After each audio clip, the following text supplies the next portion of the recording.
Mr. President, it's good to see you. It's great to see you, Jay. A couple of quick ones to start. Yeah. How have you changed in the 8 years since you traded one residence on Greenwood to another one here on Pennsylvania Avenue? I'm a lot grayer, that's for sure. You know, look, it's interesting. Most of my friends will tell you that I'm basically the same guy. And Marty has. I think that the reason for that is Michelle and the girls, who are my pride and joy and have kept me grounded, made sure I don't take myself too seriously. They know I take my work seriously, but they don't want me to take myself too seriously as a father or as a husband. I think the close friends that I've kept all these years have kept me grounded. There's no doubt that as president, you have a bird's eye view on the world, and I'm wiser in some ways. I'm certainly more knowledgeable about a lot of problems.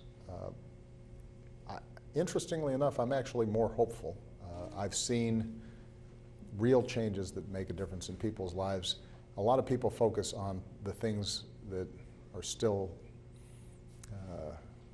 troubling, like, for example, the kind of violence we're seeing in Chicago. But I have confidence in the American people and our ability over time to tackle any problem that's out there as long as we're working together. Do you take all of President-elect Trump's criticism about violence in Chicago personally?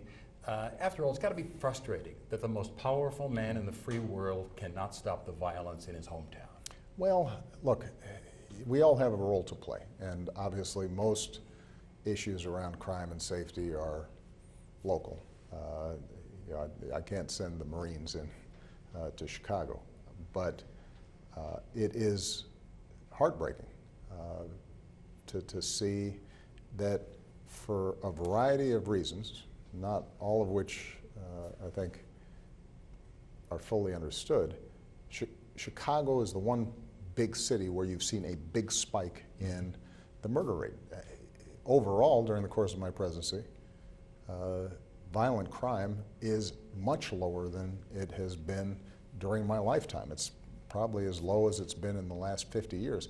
Something's happening in Chicago that is specific, and it's a combination, it appears, of the structure or lack of structure in the gangs, easy access to firearms, I think some tensions between the communities and the police, and isolation for communities that are poor and underserved. And so my hope, in addition to the work we've done as president, I've assigned my Justice Department to work directly with the mayor's office and the police departments there to come up with better solutions, best practices.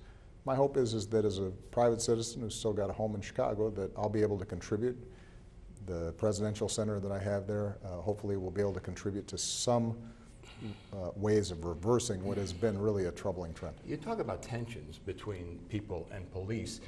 Among the many accomplishments you've had, the one that's been frustrating, I'm sure to you, is race relations. They've gotten worse, especially in Chicago. Laquan McDonald, 2 recent racially motivated attacks, one this week caught on Facebook Live.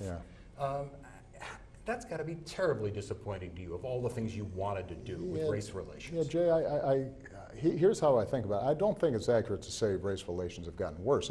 Listen, I came to Chicago in '85. You were there during council wars.